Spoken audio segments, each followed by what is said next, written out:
Well, I think it's 1 o'clock, so we'll go ahead and get started so we can be mindful of everyone's time. Thank you for hopping on today. I hope this is beneficial. I will say I have a lot of deliverables for you, so watch the chat. Paige is here with me, Paige Gossett, our newest member of the OCLSD team, and she will be throwing things in the chat all the way through the presentation, so make sure you're watching that. I'm going to start sharing my screen so you can see my presentation. All right. Can everybody see that? Awesome. Our last call, I don't know what happened. Something got a hold of my computer and would not let me. Hi. Hi, team.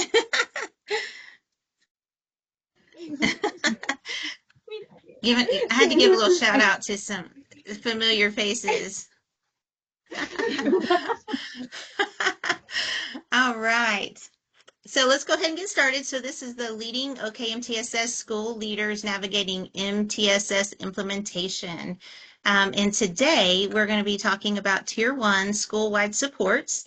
And this is based on feedback from the the poll that we sent out after last month's meeting. And the majority that filled out the form said that they wanted to dive into Tier 1 evidence-based practices first, and then let's see, then it was database decision making, and then sustainable teaming. And so that's kind of the order we'll go in because I want to deliver information that meets your needs. Also, I will add that we asked what time would be the best time for those that filled out the poll, and they said mornings between 9 and 11. So beginning next month, I actually have some good news. Most of you will like this. Beginning in January, we will do the meeting the first Wednesday of every month instead of Tuesday. It will be through Zoom instead of Teams, which I know everyone will love that better. And it'll be at 9:30. So the first Wednesday of every month at 9:30. At the end of this call, I will put up a QR code, and you can register one time for the rest of these with a QR code that will pop up at the end. And that way you'll be just already registered one time, ready to go. So I hope you like all those new improvements. So again, welcome. My name is Marlo Lee, and I am the OKMTSS Program Manager at the Oklahoma State Department. And I work underneath the OCLSD grant. And so shout out to all of our OCLSD sub-grantees that are on the call. I started out as a classroom teacher, did that for about 14 years, spent 3 years as a reading specialist. And then the past 8 years, I was an elementary principal before I joined the OSD team. And I'm currently working on my doctorate and going crazy with that. But I'm studying MTSS in secondary education. And so hopefully my work will be able to help inform all of our secondary peeps because we know that's a whole different ball game in the secondary world. So that's a little about me. So let's jump in, and I always like to go over just some, you'll see this on almost every presentation, and I will go through this pretty quickly, but just want to give some background for anyone that jumped on that's new to MTSS. And so it's a multi-tiered system of support. It is proactive and a preventative framework that integrates data and instruction to maximize student achievement and support students' needs from a strength-based perspective. There are 3 tiers to the framework, and we'll be looking at Tier 1 today closely. There are 5 domains in MTSS. They are screening, progress monitoring, database decision-making, multi-level prevention system, and infrastructure. And then this is the OKMTSS framework. You will see this almost every time. And I've put a red ring around what we'll be looking at as far as the framework today. We actually are going to be doing a double take under sustainable teaming. We're looking at the leadership support. because this call is for administrators and providing you guys with resources. And so, but we'll be looking at the evidence-based practices under the green area over here.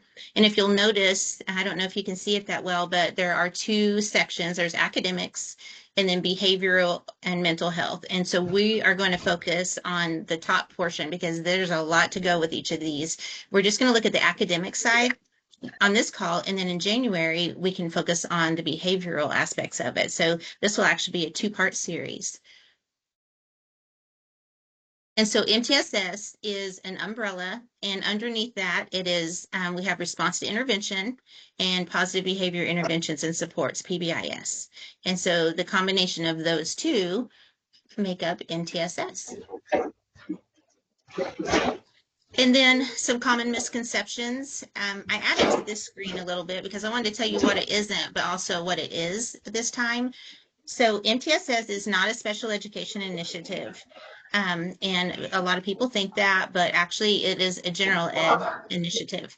It's not for some students, it's for all. And it's not only for elementary school, it's for elementary, middle, and high school to encompass all students. And it's not a program that you can purchase. It's actually a system or a framework that can fit with any school to improve student outcomes. And then I want to keep this in front of everyone. I know that you've heard this, but just to keep this something that we are looking towards. So by 2032, the 2032-33 school year, MTSS will replace the discrepancy model in Oklahoma schools.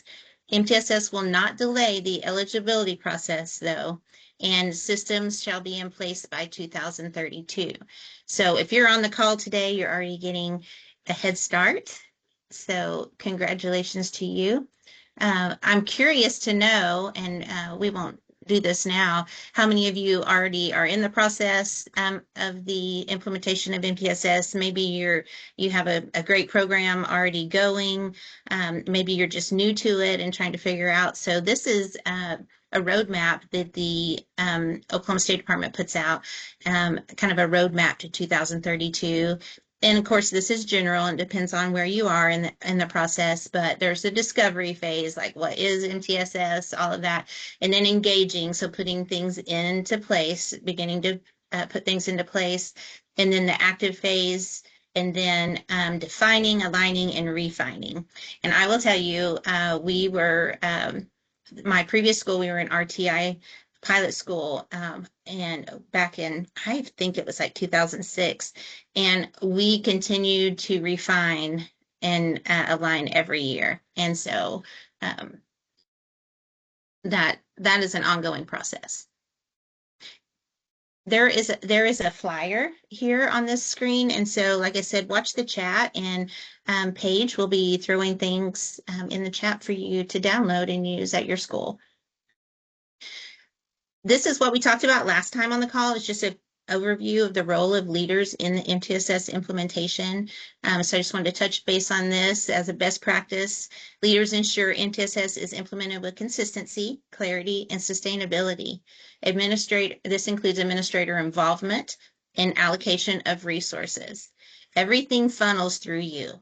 And so it's really the reason why I've felt led to have this call for leaders is being a leader myself. I know that really nothing really channels through the school, and the vision can't be set without the leadership buy-in and aspect. And so if they know you believe in it and you're all in, that is, the first steps for them to have buy-in. And so some key levers that we talked about last call were establishing the vision, the culture and mindset, doing walkthroughs for needs assessment. You have to do walkthroughs anyway, but if you can really walk through and see where and use the checklist that I provided, you can kind of take that data and see what professional development your school might need. Collaborative planning time, scheduling that ahead, like for the whole year. You could do that for the whole second semester. Like, go ahead and just stick it in everyone's calendar. So we talked some about that. And if you need ideas on scheduling times, just reach out. We have um, some schedules that we can chat with you about. And then professional development, that's you providing professional development based on the data that you collect through your walkthroughs. And then using fidelity checks to make sure that what you're implementing is implemented as you plan to, as it's designed to be, because that's one of the big issues with tier one is everyone doing it a different way with different language. And if we can all get on the same page and implement it with fidelity, which I know that that's not everyone's favorite word anymore, but it's important. Okay, and so today's objective, we will build our capacity to lead OKMTSS implementation through evidence-based school-wide Tier 1 practices. And so there are and we talked about that. We're just going to look at the academic side this call, core curriculum with standards for rigor. And so this screen, I was sitting in a meeting and a couple of a grade level meeting, and those were scheduled on a teacher's planning period every 2 weeks. And so these two teachers walked in and set their folders down, and we had a process that we went through at every meeting, and we looked at each folder one at a time. And so I sat down all happy and ready to go, and uh, anyway, so the teacher grabbed the first folder, and so we would go through one folder at a time. She grabbed her first folder, and I looked over. I just happened to glance over and look at her stack, and I was like, "How many do you have?" And this was our beginning of year meeting, like right after our screener, and she said, like, I don't know, it was like 17 or 18, and my jaw just dropped. I'm like, "There's no way! Are you kidding?" And then I look over at the other teacher and I said, "How many do you have?" And it was around the same number. And I'm like, "Guys, no, okay, we're not doing this many interventions. This is like a whole grade level." And so we just shut everything. We're like, "No, well, this is like a whole class intervention." And so after that, I'd already been thinking this, but after that, I'm like, "No, we have been a pilot school and we have a great system in place. Like our kids make so much growth. Um, what is the breakdown here?" And this was a early childhood class, and so it prompted me to start looking at our instruction and our curriculum. And so we did a deep dive into our tier one practices, and I scheduled meetings like working lunches and gathered them in there, and we broke down Scarborough's reading rope and compared what the research said for each of those strands to what we were doing, and one by one we aligned our curriculum to match the science of reading and what research said. And what I found was a lot of it it was just very weak. Maybe the curriculum we were using, it was in there, but it was very weak, or it was being implemented everyone was doing it differently, or leaving out the part they didn't like. And so once we got a hold on that, everything changed. And so I want you to know that when I'm talking to you about tier one today, this is like a lived experience, and I'm super passionate about it because I saw it happen in front of in front of my eyes, and what a difference it made. And so and also to say, you can't, and you've heard this, you can't RTI your way out of a tier one problem. And it's true. You just really can't.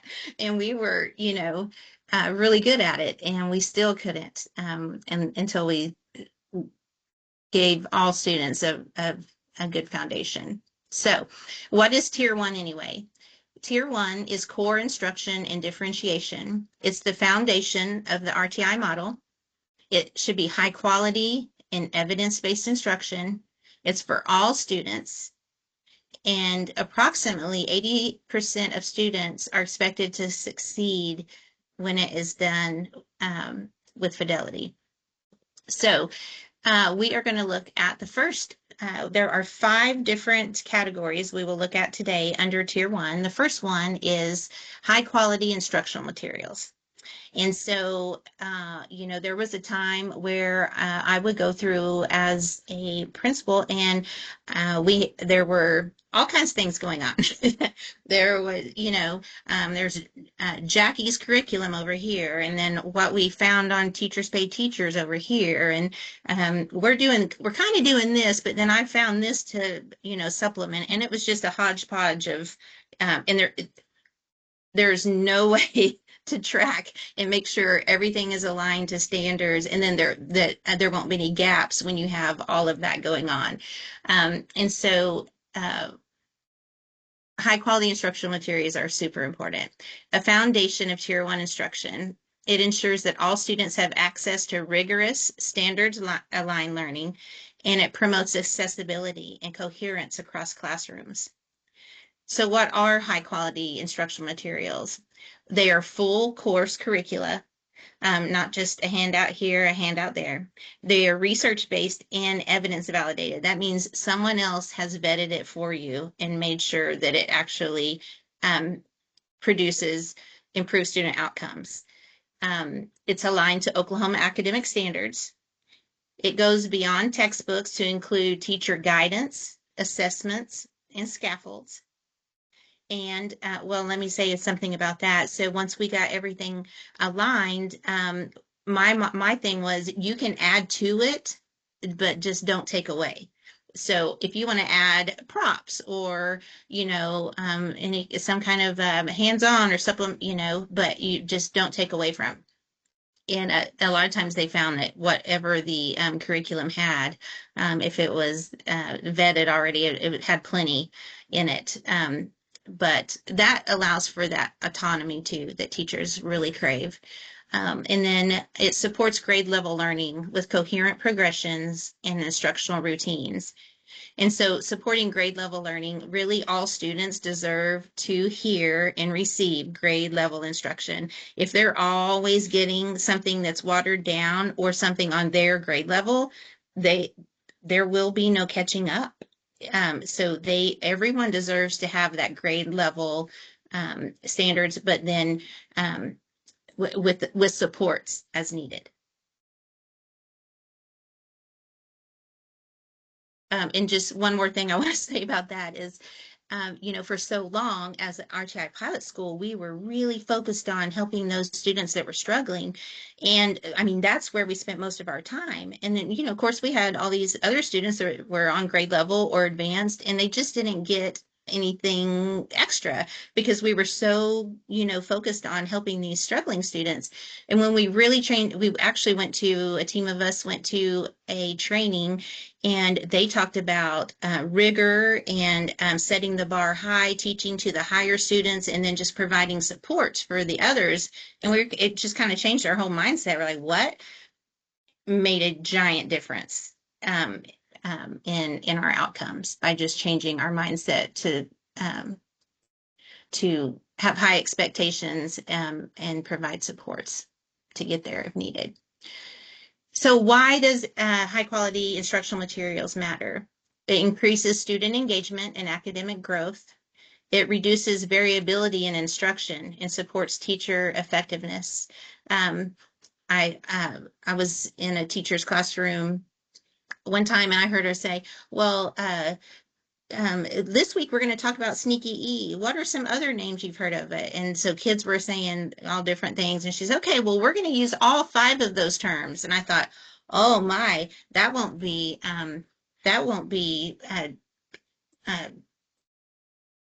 confusing for a student at all. If there's 5 different names for this phonics rule. But anyway, so making sure that there is the same language really helps. It helps close opportunity gaps, because if people are doing different things in different curriculum, there will definitely be gaps. It strengthens validity of specific learning disability identification. So when you can say, no, we use a vetted high quality materials, that's not the reason that this student is struggling. You can check that off the list. And then how to implement HQIM. You can select from OSDE's approved curriculum list. So for K through 3, there's a curriculum list there on this website. So I've added a link here. Actually, there's a whole website for high quality instructional materials on our State Department website. You can use an HQIM rubric and review guides for alignment. So if you are coming up, getting ready to purchase materials, you can use those rubrics and tools to see. Um, Provide professional learning for teachers. So funds are tight. And so we used to really skimp on the whole training part of it because that added on a couple $1,000s. Let me just tell you, don't skip the training. Don't skip the training. It is, oh, Carrie, that link is broken. Okay, I will look and see that. If I don't get it fixed during this call, you can type in OSDE HQIM and it'll take you right to that page and you'll see those links. Thank you for letting me know. You're always my little caller. I appreciate that. So anyway, don't skip the professional development. And then embed supports for English learners, students with disabilities, and gifted learners, and use data to validate curriculum impact. If your students are not doing well, something's amiss. And so if you know that your teachers are using high quality instructional materials, you can check that off the list. If you're going in and making sure it's being taught with fidelity. A lot of times there was a phonics program and it expected students to do the hand motions. And some, I would go in and say, well, I don't make them do the hand motion. Well, guess what? That's the whole brain part of this. So this is the research-based part of this. Please don't take out the part that makes this research-based. So really making sure that when you're going in, you're watching for those things. But that calls for you to be involved and know what the curriculum should look like. And so the next one is evidence-based instructional practices. So this is another support under Tier 1 academics. And so we'll go through some of these. Explicit instruction, not making kids guess, that discovery part, give it to them. Say, this is the letter A. The letter A says A and A, just giving them those straightforward instruction. And then giving them systematic scaffolding. So that's the I do, we do, you do part of it. Teacher modeling. So showing them this is what this looks like instead of making them guess or wonder. Take that part out of it. And then giving them frequent opportunities to respond. And so instead of the teacher being the one talking all the time, there should be a lot of student talking. What's cool is if you go in and say, take 5 minutes and make a tally for every time the teacher talks and every time a student talks, and look at the ratio. And that really gives you some data to talk to with a teacher too. Like if you, are having a conference, say, hey, I noticed when I was in there, this is, you're doing all the talking. Okay, I could talk about that for a while. I'll go on to formative checks for understanding. And so throughout the lesson, the teacher really needs to be, doing do you guys understand that? Thumbs up, thumbs down, or in the middle. Maybe having them with whiteboards and they could work out the problem or write the letter. And so she can just with a glance of an eye understand how much her students are learning at the time. And then providing purposeful feedback, immediate purposeful feedback. Instead of good job, say, giving them something that will move their learning along. Like, hey, that's great, but what if you tried this? Or now you're ready for this step, and kind of push them along. And then giving them targeted whole class intervention. And so when a lesson fails, which, if you're on this call, I guarantee you've had a lesson that did not fly. At some point, and noticing that, oh my gosh, they are not getting this, and stopping and saying, okay, we're going to do this again. Tomorrow, we're going to touch back on this before we move on, because more than really to move on to the next lesson, 85% of the students should get it. I know there was a phonics program we used, and it had a 5-question skill checkup after the lesson. And if 85% of the students didn't get it, that lesson was taught again to make sure that there were no gaps in understanding. Or, if it was just a few, then that called for a little small group. But, just really looking at that. At the bottom of this page, I've added a leader's guide to implementing and verifying evidence-based practices. And so these are going to be resources. Paige will throw in the chat for you that you can download and use at your school, or use them to remake your own, if you want to modify it, but that will be there for you.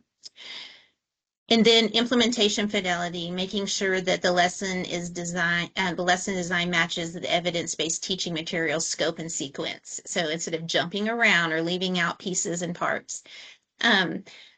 Lesson plans show explicit modeling, guided practice, and checks for understanding. So making sure those are part of each lesson.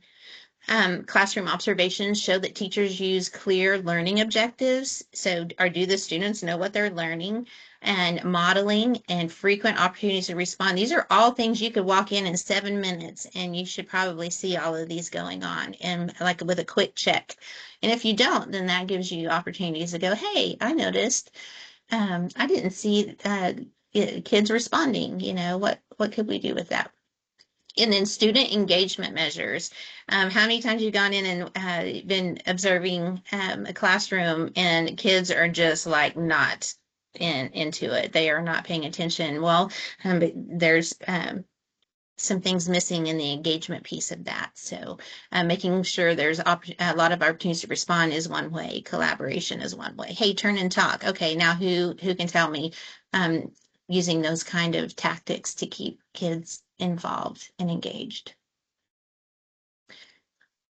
Okay, next we're going to talk about differentiation in Tier 1. This is another academic support that falls under Tier 1. So this is third of the 5. So differentiation looks like high opportunities to respond. OTRs, we just talked about that. And you can changing the question types around too, to make sure that all students have the opportunity to respond. Providing universal supports and access tools. For writing, using the speech to text, things like that. Flexible grouping and active learning structures. So that's providing time for them to talk to each other throughout the lesson. That keeps them engaged, also has them learning from each other. Clear, visible learning targets and checks for understanding. And differentiated response options and assessment access. So we talked about that. There are different ways to provide assessments for those that need something different. Making sure that it's culturally responsive, student-centered, real-world context with family and community relevance. So tying it to pieces that students know, but then opening up their world to things that they don't, but tying it back to things that they will be able to connect to. And then implementation and verification guidance for school leaders. And so this is where you go in and verify that differentiation is happening in the classroom. So again, I've added a leader's guide to differentiation in Tier 1 that you can download.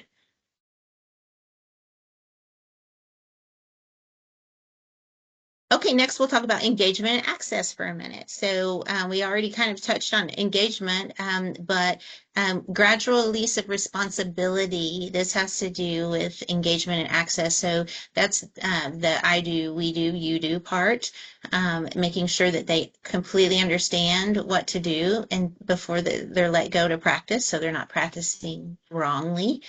Repeated opportunities for practice. This would be a great, I would love to go and talk to you guys, do a call on, oh gosh, what's it called? Well, where you revisit every once in a while. I can't remember the name. It's from the book, Make It Stick. Does anybody know what I'm talking about? Repeated practice. Anyway, I cannot think of the word that I'm trying to, but bringing things back around, like spiraling.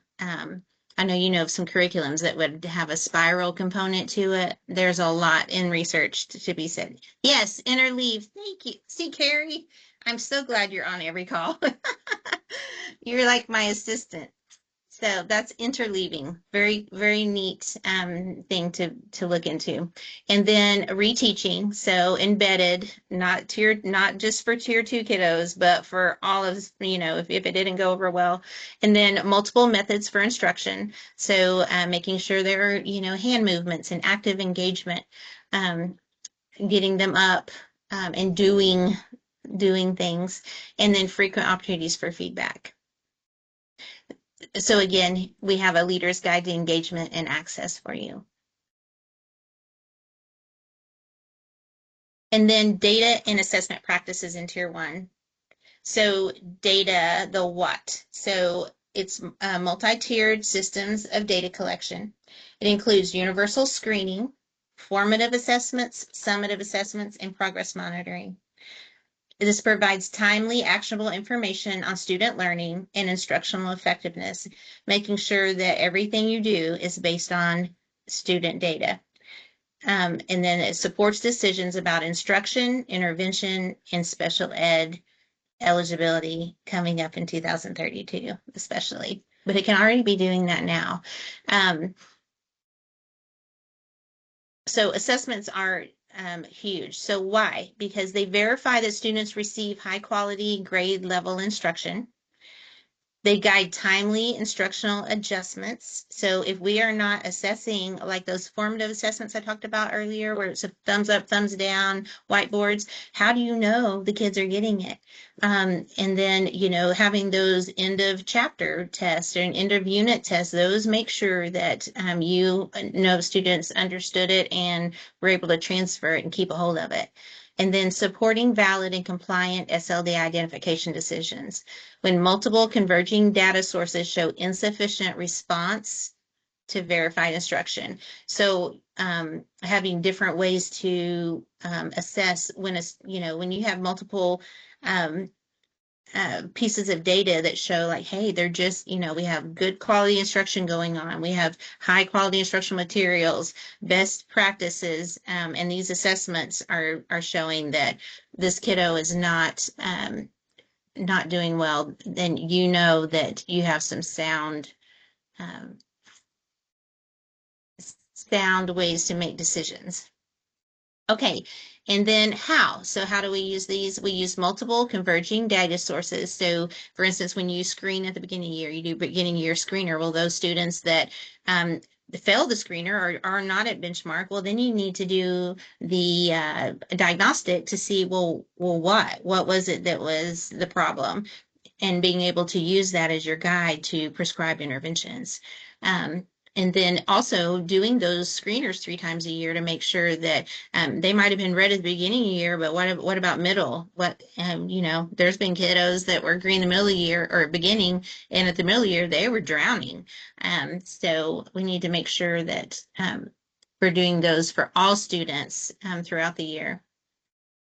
And then implementing assessments with fidelity and consistency, making sure that, I've given a lot of benchmarks over the years, and it is really hard to follow those directions and make sure that it's, kind of standardized. You want to help those little struggling, but, keeping it done with fidelity so that it's good measures. Okay, and then align practices with IDEA and Oklahoma MTSS framework, and build confidence in instructional decisions.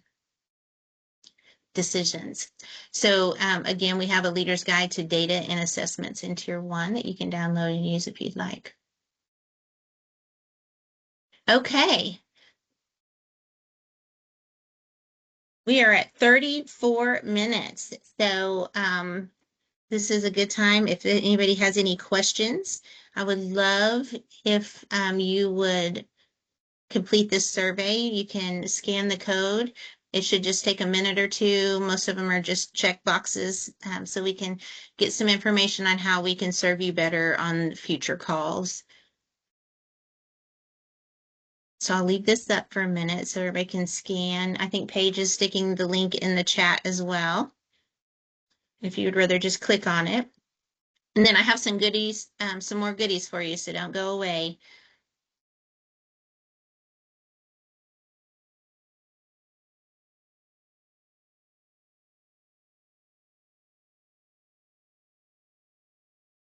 Okay.